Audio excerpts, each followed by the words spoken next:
Boss, pwede magtanong, boss, okay lang? Sama ka sa vlog ko, sir, pati sa patusan. Boss, may tanong lang kami. Anong hatol mo sa kanya sa impeachment? Guilty or not guilty? Ano yan eh? Ay, sorry to? Oo. Oo. Ito kailangan yung iboto. Ha? Ano yan? Ano yung guilty? Guilty, bakit, sir? Guilty. Bakit po guilty?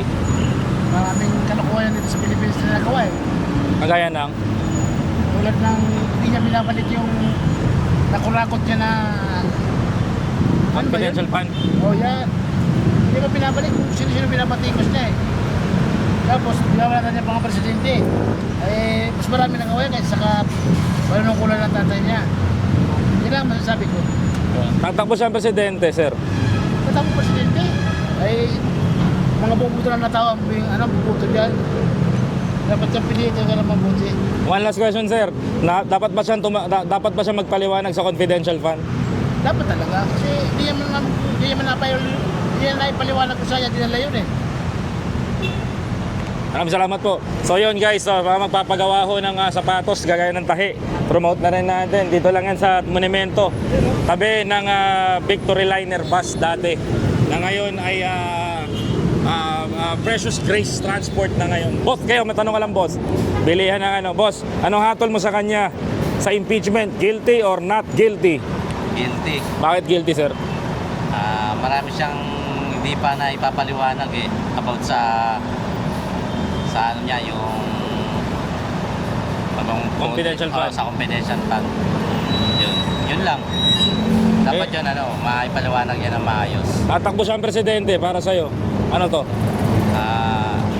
Hindi pasado. Hindi siya pasado para sa akin. Ano ang qualification ng presidente ang hinahanap mo? Dapat humble lang. Marunong magpatawad, gano'n. May takot sa Diyos. Maraming salamat. Thank you po. Boss, pwede ka matanong, boss, okay lang ba? Boss, ano hatol mo sa kanya sa impeachment? Guilty or not guilty? Not guilty. Bakit po not guilty? Siya yung gusto ko maging presidente ng Pilipinas eh. Siya lang. Siya lang. Oo. Eh dapat ba siya magpaliwanag sa confidential fund sa taong bayan? Hindi na, napatunayan na ng tatay niya eh. Hindi. Na confidential fund po, yung sa kanya po, yung 612.5 million pesos confidential fund. Hindi na. Bakit hindi po dapat paliwanag? Yung pera naman na nagamit nila, nagamit naman nila doon sa lugar nila eh. Di ba? Yun lang. So okay lang sa'yo na kumuha ng pera hindi tao na Mary Grace Piatos at Kokoy Villamin? Eh kung ginagawa naman din sa tama, ayos lang. Ayun lang. May alam ka bang proyekto na gawa niya sa bayan?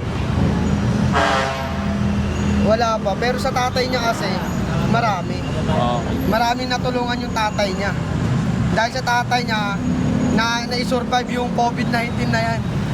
Ngayon, kung si BBM na yung presidente natin nun, paputa, wala na tayong lahat. Kaya, pabor ako dyan kay Sara. Yan, maraming salamat po. Thank you po. Ano nyo, page nyo? Ano po, nakapalo kami dyan kayo sa akin eh. Sir? Yan.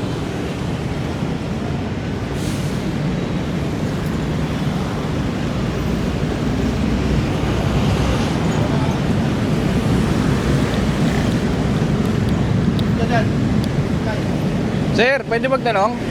Sir, okay lang, sama kayo sa vlog. Tanong lang, ano ang hatol mo kay Sara Duterte sa impeachment? Guilty or not guilty? Not guilty. Bakit po? Kasi di pa naman papatunayan talaga. Katulad yung kaso niya doon sa DepEd na lumalabas na yung kay Piatos. Until now, hindi pa rin kasi parang merong bukod doon meron sa likod parang ng pwede. Yung hakahanan. Bali, tatakbo siya presidente, ano po masasabi niya? Sa akin okay lang, pero kung merong pang mas may pagpapila pang iba na hindi katulad, like for example, pwede natin pagpilihan si Lenny or si Sara. Yung dalawang yun, di ba ako doon. Malalaman na natin kung tatakbo si Lenny, much better. Kung tatakbo si Sara, better din, pero kung pagbabasihan, Lenny ako. Lenny po kaya. Pero ano po, may tatanong po ko, sir. Para sa inyo, dapat ba siya magpaliwanag sa confidential fund? Oh yes, of course. Kailangan talaga kasi paano maliliwanagan kung hindi siya magpapaliwanag ng sambayanan, di ba? So yun lang.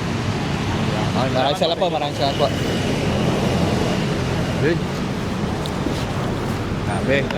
Grabe, maganda ang mga opinion nila. Bali, neutral talaga. Pops, pwede magtanong? Bilang joyride sir, tanong ko lang sir sa joyride to. Anong masasabi mo sa tao na yan? Guilty or not guilty sa confidential fund? Hindi ko masabi kung ano eh. Sorry, hindi ko kasi masabi Pero ano to lang sir, dapat pa siya magpaliwanag sa confidential fund? Oo, kung wala talagang kinalaman, dapat magpaliwanag. Mas mabuti yun. Kung wala siya kinalaman, magpaliwanag siya. Tatakbo siya presidente ay magpaliwanag. Tatakbo siya presidente. Pero ayaw magpaliwanag sa taong bayan. Ay, di, syempre dapat magpaliwanag. Kailangan yun. Syempre, paano mo mapapaniwala yung mga taong bayan? Paano, di ba? Kailangan magpaliwanag.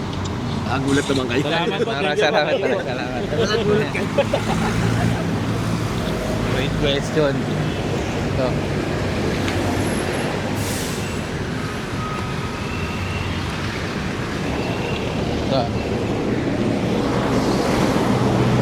Pops, pwede magtanong?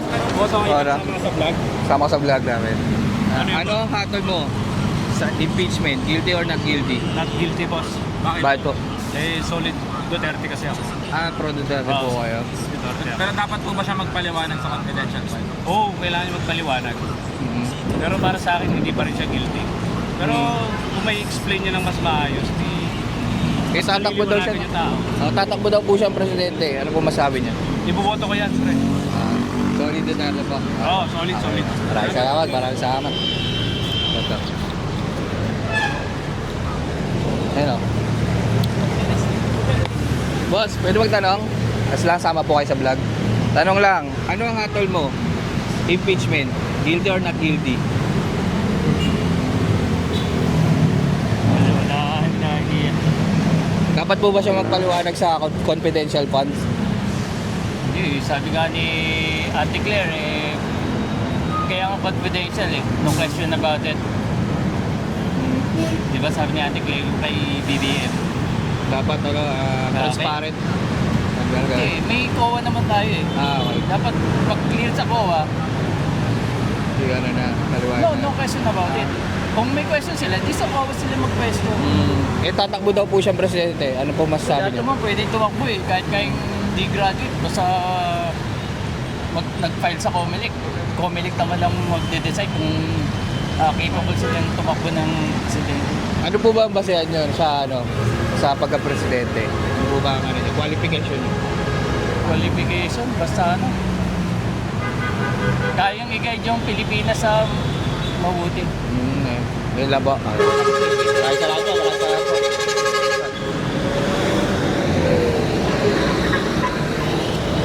Hello. Sir, pwede kayo may tanong, sir? Sama kayo sa vlog. Mami, pwede kayo matanong? Tanong lang. Kayo, Nay, tanong lang. Boss, pwede matanong, boss? Tanong lang. Ano ang hatol mo kay Sara Duterte sa regarding impeachment? Wala. No comment. Kasi kuya. Kuya, meron magtanong? Ano kasama kayo sa vlog? Tanong lang ko, boss. Ito. Meron mo kaya? Hindi sa ano eh. Sige. Hindi na sila pwede. Bossing, pwede kayo matanong? Tanong lang, sama kayo sa vlog. Tanong lang. Ano ang hatol mo kay Sara Duterte sa impeachment? Guilty or not guilty? Ha? Guilty or not guilty? Wala akong masasabi dyan eh. Ha? Wala akong masasabi. Dapat po ba siya magpaliwanag tungkol sa sa funds natin? Hindi kasi ako ganong updated eh. Hindi mo ulitin. Sige po. Maraming salamat. Hindi ako ganong updated. Eto, last. Tanong lang. Tatakbo daw siya presidente. Ano po masasabi niyo? Ang masasabi ko lang dyan, kung nandiyan na siguro, pag-isipan kung kung tama. Tama. Oo. Sige po. Maraming salamat po. Ma'am, pwede kayo matanong, ma'am? Tanong lang. Pwede po, ma'am. Tanong lang po. Ano po ang hatol kay Sara Duterte? Ano ang alin? Ano po ang nyo? Patol na kayo sa atin. Nag-guilty po kayo. Oo. Bakit po? Wala naman ginagawa eh. Wala naman, para sa atin din naman lahat ang ginawa, tsaka hindi kurap yan. Ano po yung ano niyo sa kanya, yung confidential funds na sa PIN? Ano po Matapang siya. masasabi niya? Ayos lang naman. Dapat po ba siya magpaliwanag? Ha? Dapat po ba siya magpaliwanag regarding sa ano? Hindi na. Wala na. Wala siyang dapat ginawa. So, tatakbo po siya presidente, ano po masasabi niyo? Baboto kami. Bono po kayo? Sa akin po, maraming salamat. Lahat, halos lahat talaga. Merong